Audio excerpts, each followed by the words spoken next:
శుభోదయ పిల్లలు, ఈరోజు మనం ఈ సెషన్లో 6వ తరగతి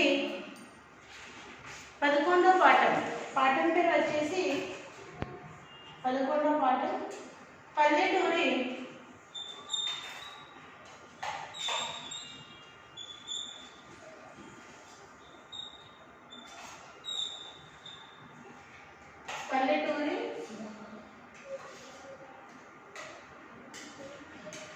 పిల్లగాడ.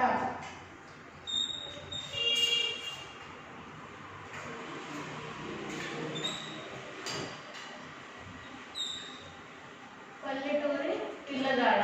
ఓకే, మీకు అందించిన వాటి కవి పేరు, ఇది ఒక పాట అన్నట్టు సుద్దాల హనుమంతు ఈ కవి ఈ పాటని మనకు అందించాలన్నట్టు. సుద్దాల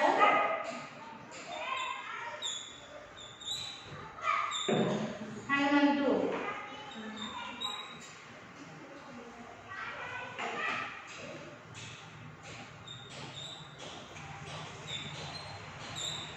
ఓకేనా? సో ఈరోజు మనం ఈ సెషన్లో ఈ పాట చదివి తెలుసుకుందాం, సరేనా?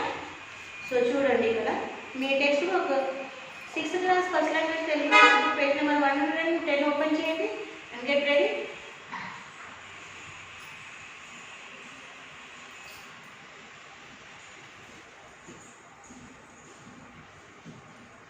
పల్లెటూరి పిల్లగాడ, పల్లెటూరి పిల్లగాడ, పశువులగాచే మొనగాడ, పాలు మరచి ఎన్నాళ్ళు అయిందో ఓ పాలు బుగ్గ జీతగాడ,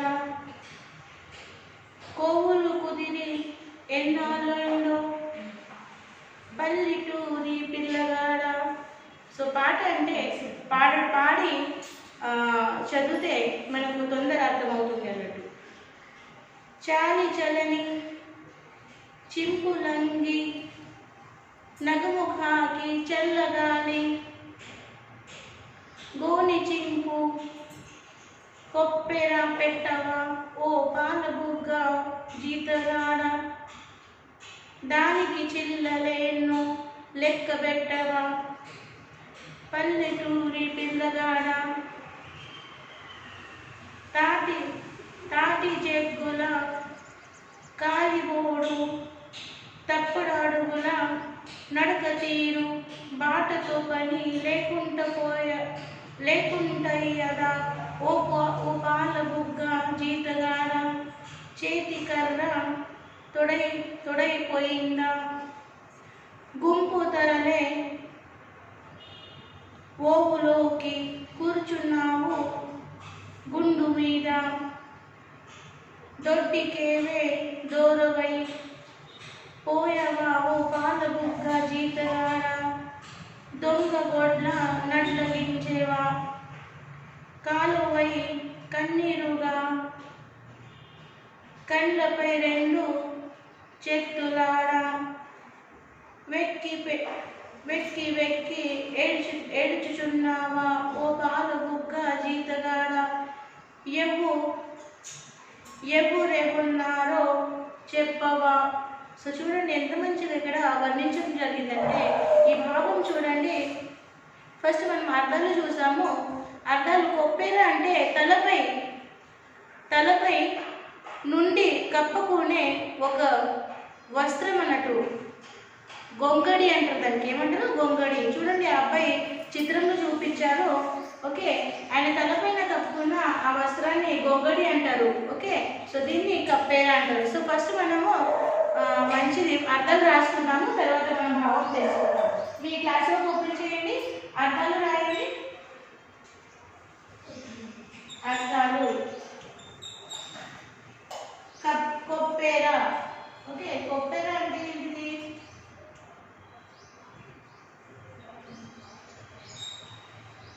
కొప్పెర అనగా తలపై నుండి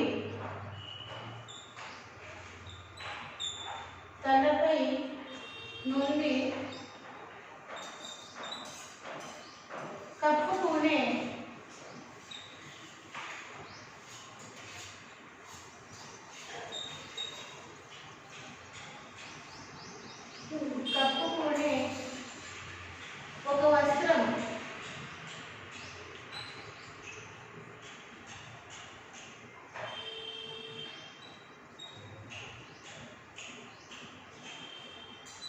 ఒక వస్త్రం అన్నట్టు.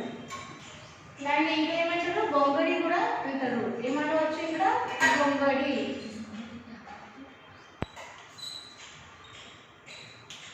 సో రెండో అర్థం వచ్చేసి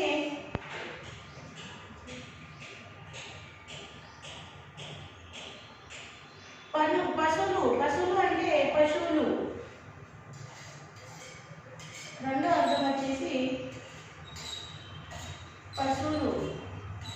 పశువులు అంటే ఏంటి? పశువులు.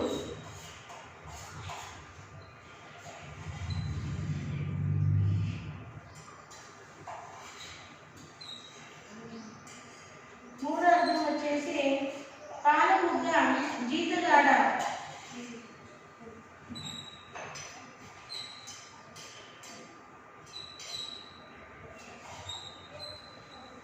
పాలబుగ్గల జీతగాడ.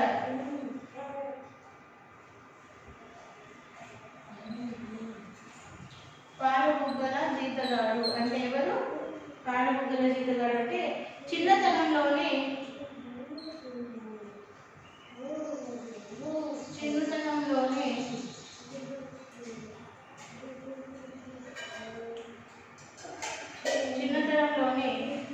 జీతానికి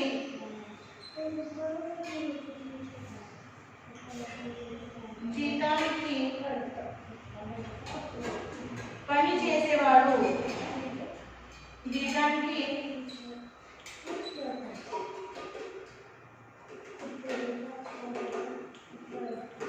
పని చేసేవాడు.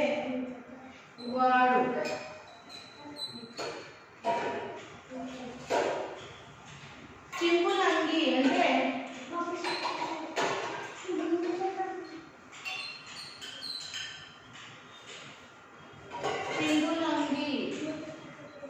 చింపులంగి అంటే ఏంటిది?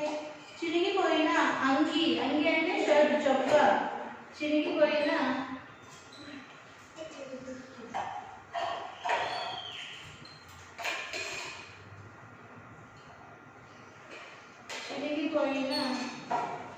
అంగి. గుంపు అంటే మంద.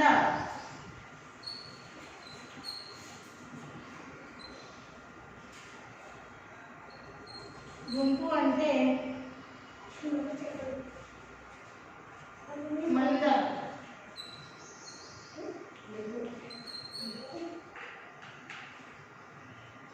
తరలుట. తరలుట అంటే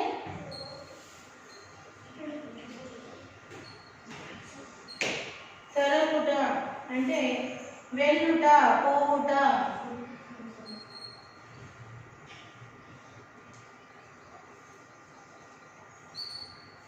వెళ్ళుట, పోవుట.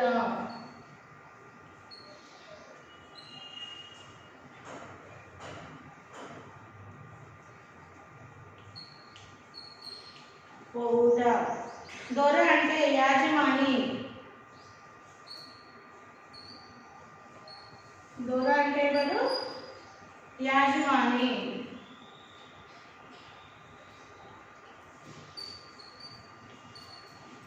దొర అంటే యాజమాని.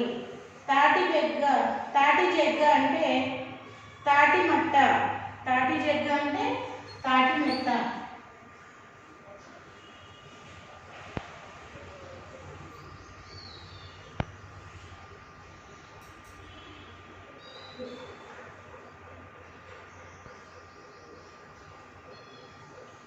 తాటి జగ్గ. తాటి జగ్గ అంటే తాటి మట్ట.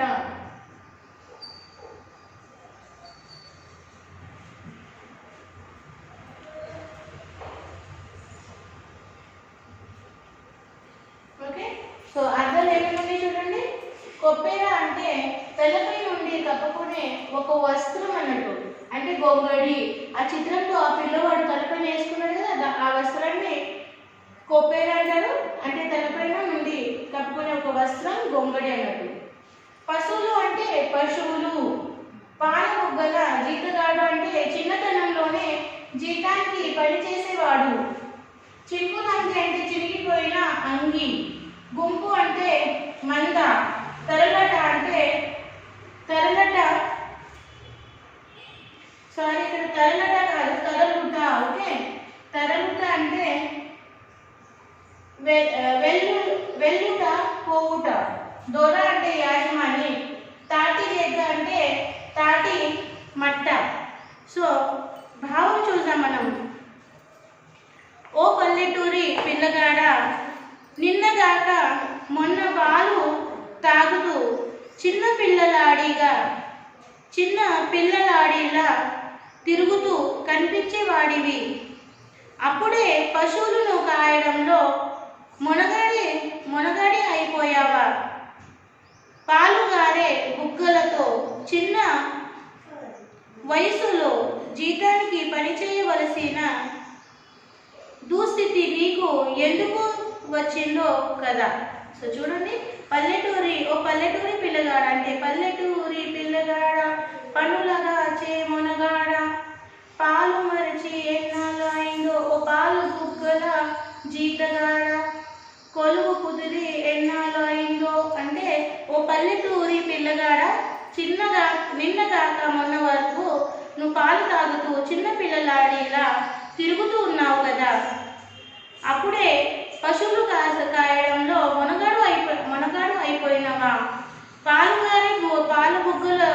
పాల బుగ్గలతో చిన్న వయసులోనే జీతానికి పని చేయవలసిన దుస్థితికి నీవు ఎందుకు వచ్చిందో కదా అని ఇక్కడ క్వశ్చన్ మార్క్ ఇచ్చారు. క్వశ్చన్ అడగడం జరిగింది. చాలి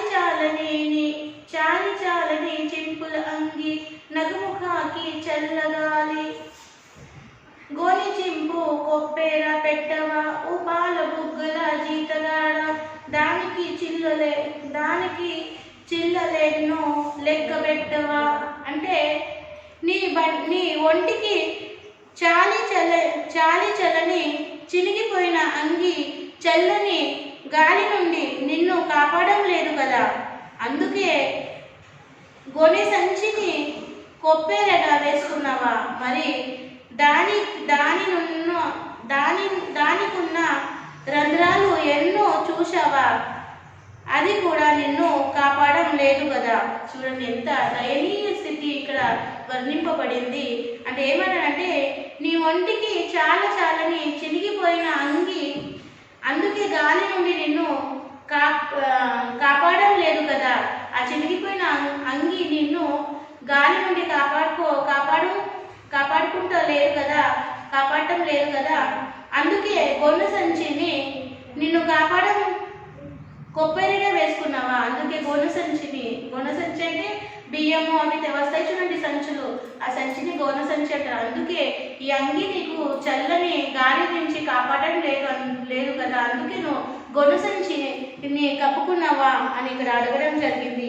మరి దానికి ఉన్న రంధ్రాలు, ఆ గొన్న సంచికి కూడా ఎన్నో రంధ్రాలు ఉన్నాయి చూడు.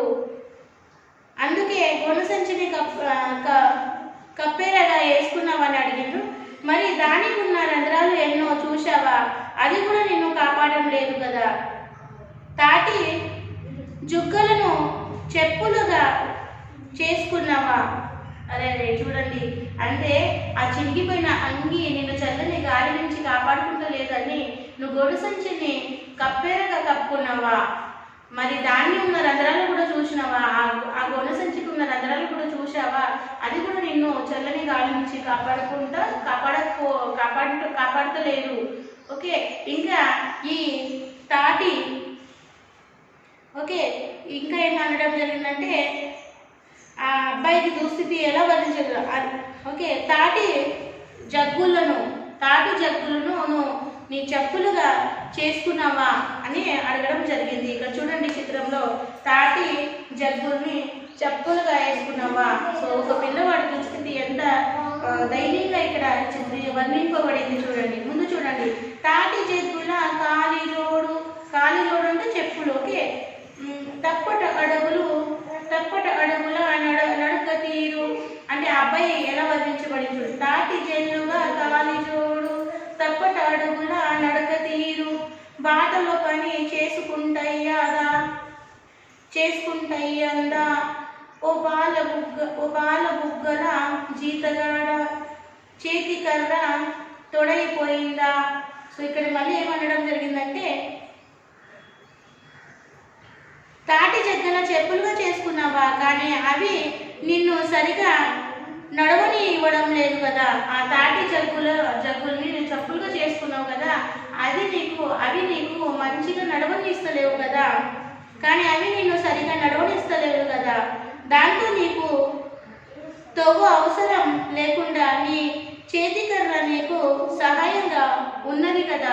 సో ఆ చెప్పులు వేసుకుంటే నీకు నడవడం వస్తలేదు అని తోవ అంటే వే కరెక్ట్ చూపిస్తలేదు, వే అంటే ఆ బాట సరిగ్గా నడవనిస్తలేవు ఆ చెప్పులు, తాటి జగ్గుల నుంచి చేసుకున్న చెప్పులు, అందుకే ఆ కర్ర సహాయంతో నువ్వు నడక సాగుస్తున్నావా అని ఇక్కడ అడగడం జరిగింది. గుంపు తరలే పోవులోకి కూర్చున్నావు గుండ మీద. చూడండి మళ్ళీ, గుంపు తరలే పోవులోకి కూర్చున్నావు గుండు మీద, దొడ్డికి దూరవై పోయినావా ఓ పాల బుగ్గల జీతగాడ, దొంగ గొడ్ల నడ్డగించేవా. సో చూడండి, ముందు ఏమన్నారంటే, మందలు పోయే వంపులో ఉన్న బండరాయి మీద కూర్చుంటావు, దొంగతనంగా బోరపడే పశువును నీ దొడ్డిలోకి రాకుండా ఆపుతావు, నీ దొడ్డికి నీవే దొరవు అయ్యావా. ఇంత లేత వయసులో ఎంత పెద్ద బాధ్యతను మోస్తున్నావా కదా. అంటే ఏమంటే మందలు పోయే అంటే పశువులు మందలు పోతుంటే గొర్రెల మంద, పశువుల మంద, ఆ మందలు పోయే ఆ వంపులో ఉన్న ఒక బండరాయి, ఒక పెద్ద రాయి మీద నువ్వు కూర్చున్నావు కదా. ఇంకా ఏం చేస్తున్నావు, దొంగతనంగా బోరబడే పశువులను నీ దొడ్డిలోకి రాకుండా ఆపుతున్నావు కదా అక్కడ కూర్చొని. నీ దొడ్డికి నువ్వే దొరగా, నువ్వే యాజమానిగా అయ్యావా అని ఇక్కడ ప్రశ్న అడగడం జరిగింది. ఇంత లేత చిన్న వయసులో ఇంత లేత వయసులో ఇంత పెద్ద బాధ్యత మోస్తున్నావా అని ఇక్కడ మోస్తున్నావా కదా అని ఆ పిల్లవాడి గురించి చెప్పడం జరిగింది. ముందు చూడండి, కాలుపై కన్నీరుగా కళ్ళపై రెండు చేతులాడ వెక్కి ఏడ్చుచున్న ఓ బాల బుక్క జీతగాడ, ఎవరెవరున్నారో చెప్పవా. అంటే నిన్ను ఎవరైనా ఏమన్నా మాటలతో బాధించారా, నిన్ను ఎవరైనా ఏమైనా మాటలతో బాధించారా. కాలు వల్లగా నీ కళ్ళు నుంచి కారే కన్నీళ్ళు నీ చేతులతో తుడుచుకుంటూ వెక్కి ఎందుకు ఏడుస్తున్నావు. అంటే చూడండి, బాగా ఏడుస్తుండో కళ్ళ నుంచి నీళ్ళు కారుతుంది. నీకు మాటలతో ఎవరైనా బాధ కలిగించారా, ఏమైనా అన్నారా, ఎందుకు నువ్వు ఇట్లా ఎక్కి ఏడుస్తున్నావు, కళ్ళ నీళ్ళు చేతితో తుడుస్తున్నావు అని ఇక్కడ అడగడం జరిగింది. నీ కష్టాలు యాజమాని పెట్టే బాధలు గుర్తుకొస్తున్నాయా. నీ కష్టాలు నీ యాజమాని పెట్టే బాధలు నిన్ను గుర్తుకొస్తున్నాయా, అందుకే నువ్వు ఎక్కి ఏడుస్తున్నావా అని ఇక్కడ అన్నారు అన్నట్టు. ఓకేనా, ఒకసారి ఇక్కడ ఒకసారి ఈ పాటని చదవండి, పాడండి, తర్వాత మనం ముందు భాగం చదువుదాం. మళ్ళీ ఒకసారి నేను పాడుతున్నా, తర్వాత మీరు ప్రాక్టీస్ చేయండి.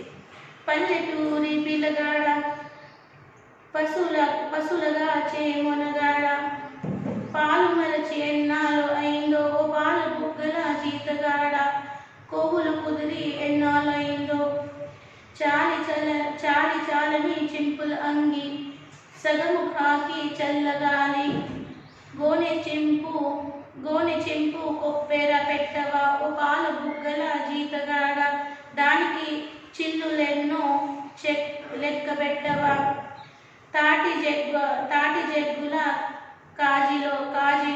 కాలిజోడు తప్పుడు అడుగుల నడక తీరు, బాటలో పని లేకుంటయ్యదా ఓ పాల బుగ్గల జీతగాడ,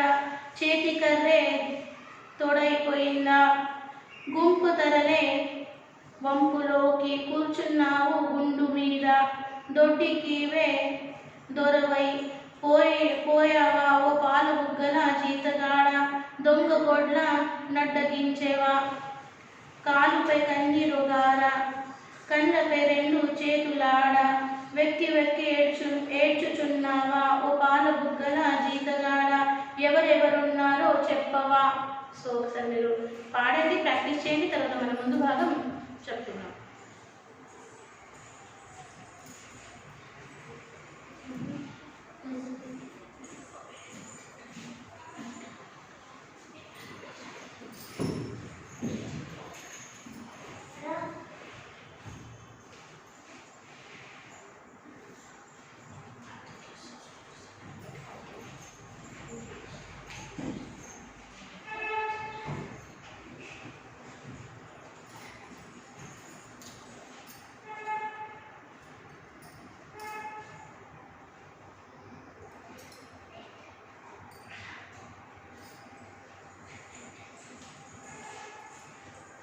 చదివానా? సో ఇక్కడ 3 క్వశ్చన్ ఆన్సర్స్ అడిగారు. ఆలోచించింది చెప్పండిలో పేజ్ నెంబర్ 110లో అది చదువుతున్నా, చదివి వినిపిస్తా వినండి. పల్లెటూరి పిల్లగాడ ఎవరెవరు ఉన్నారో చెప్పవా. ఓకే, సో పాల బుగ్గల జీతగాడ అంటే నీకు ఏమని అర్థమైంది అని ఒక క్వశ్చన్ ఉంది ఇక్కడ. సో దీని ఆన్సర్ చదువుతున్నా చూడండి. చిన్న వయసులోనే జీతానికి అంటే పనికి, జీతానికి అంటే డబ్బులకి పనిచేసేవాడు అని అర్థమైంది. రెండో క్వశ్చన్ వచ్చేసి దొడ్డికివే దొరలైపోయావా అని కవి పిల్లవాడిని ఎందుకు అన్నాడు. సో దీని జవాబు చూడండి. నీ దొడ్డికి నీవే దొరవు అయ్యావా అని కవి పిల్లవాడిని అన్నాడు. ఎందుకంటే ఇంత చిన్న వయసులోనే ఎంత పెద్ద బాధ్యతను మోయవలసిన వచ్చిందో కదా అని అన్నాడు. సో మూడో క్వశ్చన్ వచ్చేసి చేతికర్ర తోడైందా అనడంలో అర్థం ఏమిటి. అప్పుడప్పుడే జీవితంలోకి అడుగు పెడుతున్న పిల్లవాడు వయసైన వృద్ధుల వలె చేతిలోని కర్ర సహాయంతో నడవాల్సి వస్తుందా. అప్పుడే అంత పెద్దవాడి పోయాడా అని కవి భావన. అంటే ఇప్పుడే లేత వయసు ఉన్న ఈ పిల్లవాడు చేతులు కర్ర పట్టుకొని నడిచే పరిస్థితికి వచ్చావా, అప్పుడే అంత పెద్దవాడిగా అయిపోయావా అని కవి ఒక భావన అన్నాడు ఇక్కడ. అందుకే కవి అన్నాడు చేతి కర్ర తోడైందా. అంటే చేతి కర్ర మనకు ఎప్పుడు తోడవుతుంది, ఎప్పుడైతే మనం వృద్ధాపం కాలానికి చెందుతామో, వయసు అయిపోతుంది, మన శరీరం క్షీణంగా అంటే వీక్ అయిపోతుంది, నడవలేకపోతాము. అప్పుడు మనం చేతిలో కర్ర పట్టుకుని కర్ర సాయంతో నడవడానికి ప్రయత్నిస్తాం. కానీ ఈ పిల్లవాడు ఇప్పుడే కర్ర పట్టుకొని నడుస్తుండు అంటే ఇప్పుడే నీకు చేతి కర్ర తోడైందా అని అనడం జరిగింది. సరేనా? సో ఈరోజు మనం ఇక్కడే ఆగుతాము. ఓకే, ఈరోజు మీ సాక్షి మీరు ఇలా రాసుకోండి.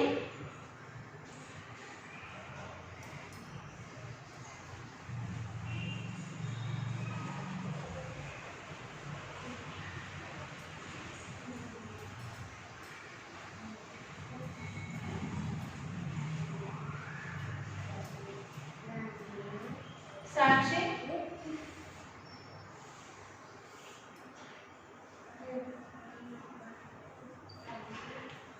సబ్జెక్ట్ రాయండి Telugu.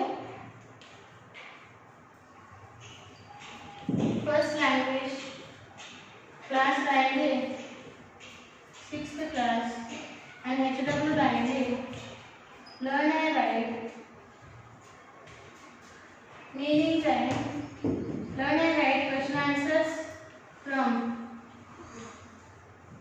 textbook, page number 110 in HW 1 type. ఇక్కడ పేరెంట్స్ సైన్ తీసుకొని your teachers will give the sign and school will be physically reopened. ఓకేనా?